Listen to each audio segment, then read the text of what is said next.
Aman Benson. Le journal des stratèges. Boris Kalt.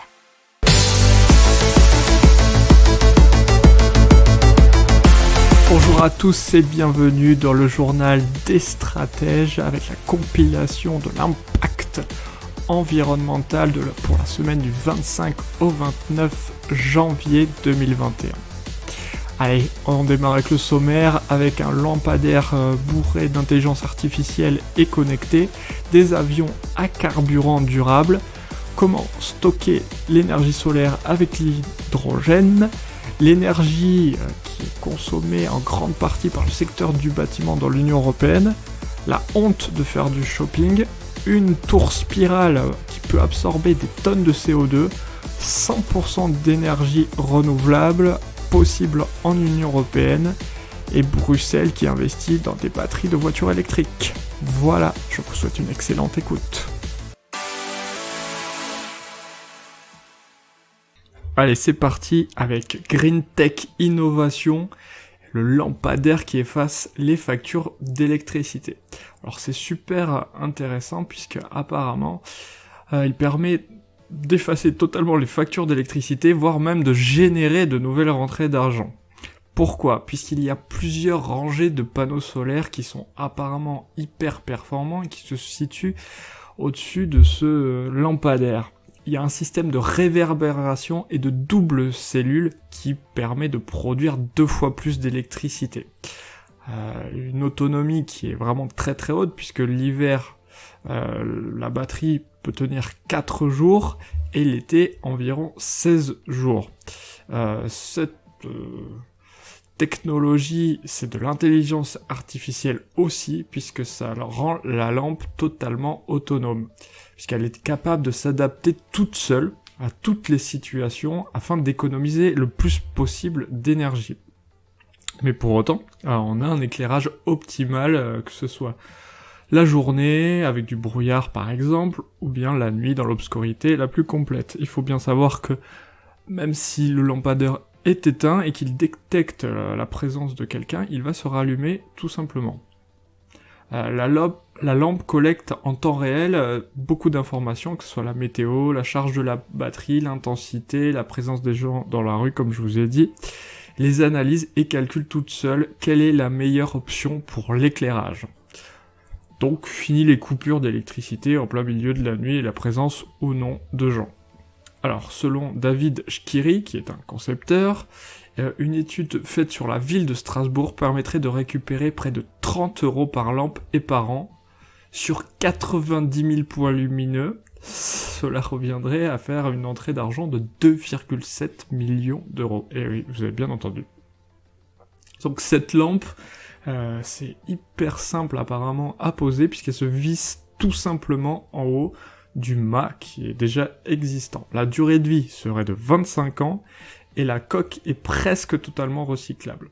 Alors, ça a quand même un coût, mais si vous voyez les rentrées potentielles d'argent, le coût est moindre puisque le prix évolue autour de 2000 €.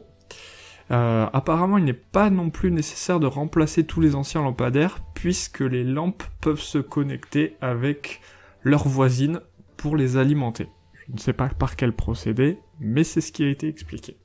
Dans l'impact environnemental, on va vous parler très très vite de Boeing, qui voudrait que ces avions volent au carburant durable d'ici 2030. Voire 2050 avec 0 émission carbone. Mais ça c'est différent. Et qu'est-ce que c'est ? Des carburants durables, ils sont fabriqués à partir d'huile végétale, de graisse animale, de divers déchets de l'agriculture et des forêts, ainsi que des déchets domestiques non recyclables. Alors, il faut se souvenir qu'en 2018, un FedEx 777 Freighter est devenu le premier avion à voler sans carburant conventionnel, dans le cadre du programme Boeing Eco Demonstrator. Allez, on continue et on passe à l'impact environnemental et une batterie à hydrogène, une solution plus verte pour stocker l'énergie solaire. Et c'est une start-up australienne qui s'appelle Lavo qui propose la première batterie à hydrogène individuelle pour utilisation domestique. Elle est surtout moins volumineuse et composée de beaucoup moins de composants toxiques qu'il peut y avoir dans les actuelles batteries lithium-ion. Les panneaux solaires peuvent donc stocker l'électricité générée les jours ensoleillés dans ces nouvelles batteries à hydrogène. Il faut savoir que ce nouveau type de batterie, qui est donc plus compacte et plus écologique, va fabriquer elle-même son hydrogène, et c'est ça qui est super intéressant. La batterie va utiliser le trop-plein d'électricité pour faire de l'électrolyse, décomposer l'eau en hydrogène et en oxygène. Cet hydrogène sera ensuite stocké dans la batterie, et les jours de mauvais temps, il sera utilisé pour générer de l'électricité. Allez, c'est parti, à la une tout de suite. Le secteur du bâtiment qui est le plus grand consommateur d'énergie en Europe. 40% de la consommation d'énergie au sein de l'Union européenne, ce qui représente 36% des émissions de CO2, c'est gigantesque. Ça, c'est le Forum économique mondial qui nous donne ces statistiques, et je continue avec 25% du parc immobilier actuel qui pourrait être considéré comme à l'épreuve du temps. Ce qui signifie que 75% des bâtiments doivent encore être rénovés. C'est considérable. En moyenne, le taux annuel de rénovation à haute efficacité énergétique atteint à peine 0,2% pour les bâtiments résidentiels et non résidentiels dans l'UE. Et donc si on continue avec cette base de taux de rénovation actuelle, il faudrait environ 4 siècles pour que le secteur du bâtiment en Europe s'aligne sur les trajectoires de la COP 21. Donc ça va prendre du temps si on continue comme ça. Alors, un autre chiffre, c'est maintenant les gens passent environ 80% de leur vie à l'intérieur des bâtiments. Et c'est la numérisation qui a changé la donne pour accélérer la décarbonisation énergétique des bâtiments. Donc les bâtiments représentent des dépenses en capital importantes. Et donc, avec une chaîne de construction qui est composée à 98% de PME et de micro-entreprises, la numérisation des PME du secteur de la construction est stratégique pour l'Union européenne. Donc espérons qu'on en fasse beaucoup plus vite. Allez, on passe à l'impact environnemental. Et la Suède qui invente des mots et des tendances, et c'est après le flygscam, la honte de prendre l'avion, c'est le copscam, qui est littéralement cop, acheter, scam, honte, désigne la honte d'acheter, donc la honte de faire du shopping. Et surtout, apparemment, quand il s'agit d'acheter des vêtements et accessoires de mode. L'objectif de ces adeptes, c'est de se défaire de la surconsommation pour acheter moins, mais mieux, et donc pousser l'industrie, et surtout l'industrie de la mode, à repenser le processus de fabrication de ces produits et son impact écologique, bien évidemment.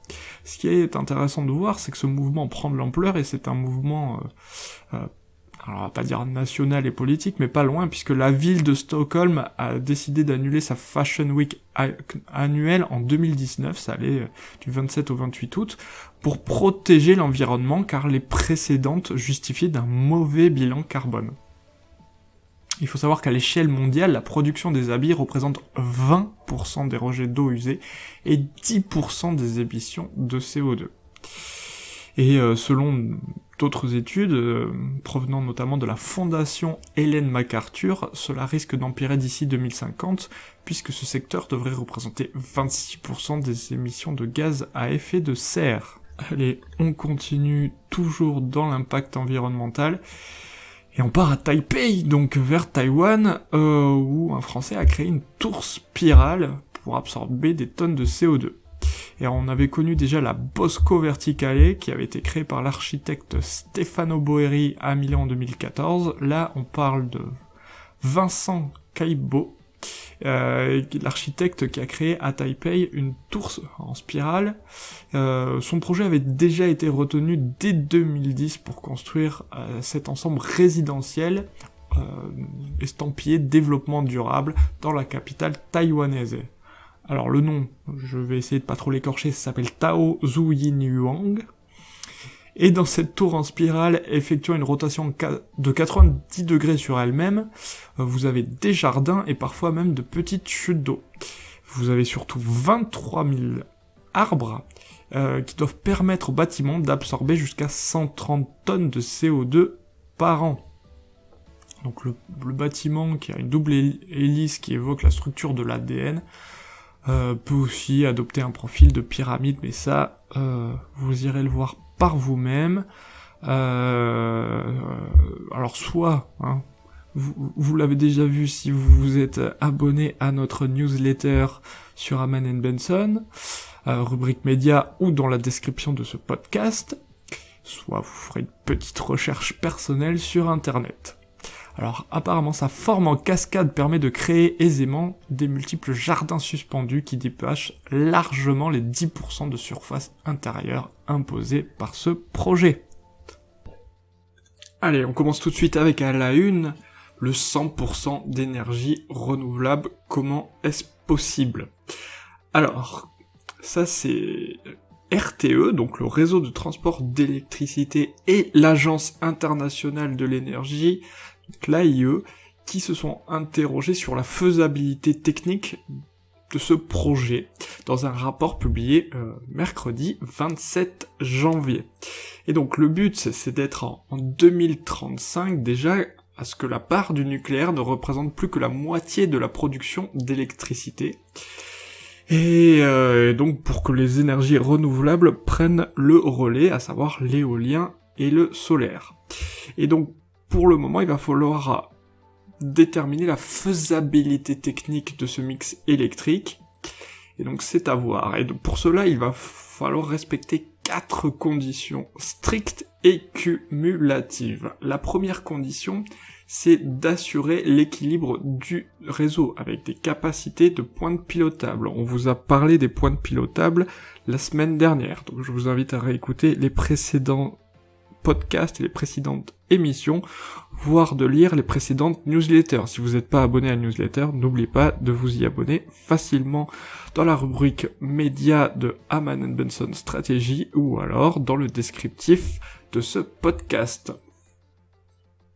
La deuxième condition, bien évidemment, c'est de maintenir la fréquence à 50 Hz afin de garantir la stabilité du système.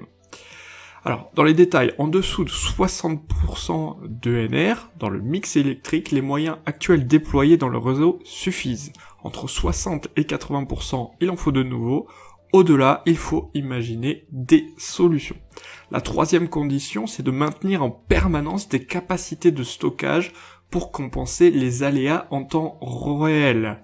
Plus il y a de renouvelables, plus ces capacités doivent être importantes. Et à savoir aussi, en complément, que RTE a besoin de plus d'informations sur le solaire disséminé. Disséminé, ce sont ceux qu'il y a sur les toits des gens, par exemple. La quatrième condition, c'est de reconfigurer le réseau pour l'adapter aux multiples sources de production. C'est-à-dire que l'été, l'électricité viendra plutôt du solaire, bien entendu, donc du sud, alors que l'hiver, il viendra plutôt des éoliennes qui sont implantées dans le nord et l'est, et donc il faut l'acheminer de façon différente en reconstruisant le réseau. On continue avec l'impact environnemental, et Bruxelles qui investit dans les batteries de voitures électriques. La Commission européenne a ainsi approuvé mardi dernier l'octroi d'une aide publique de 2,9 milliards d'euros. Nous ne sortirons pas de la crise actuelle en reconstruisant le monde tel qu'il était avant la pandémie, nous a dit Margrethe Vestager, commissaire européenne à la concurrence. Elle a continué, nous sommes face à un défi historique pour bâtir un monde plus vert, plus digital et plus résilient. Et pour lutter contre le réchauffement climatique, nous devons repenser notre rapport à l'énergie, repenser notre manière de nous chauffer, de voyager. Il faut savoir qu'à elle seule, une batterie représente 1/3 de la valeur d'une voiture électrique, mais surtout que ces batteries électriques rentrent dans un plan plus global de verdir, c'est le Green Deal européen.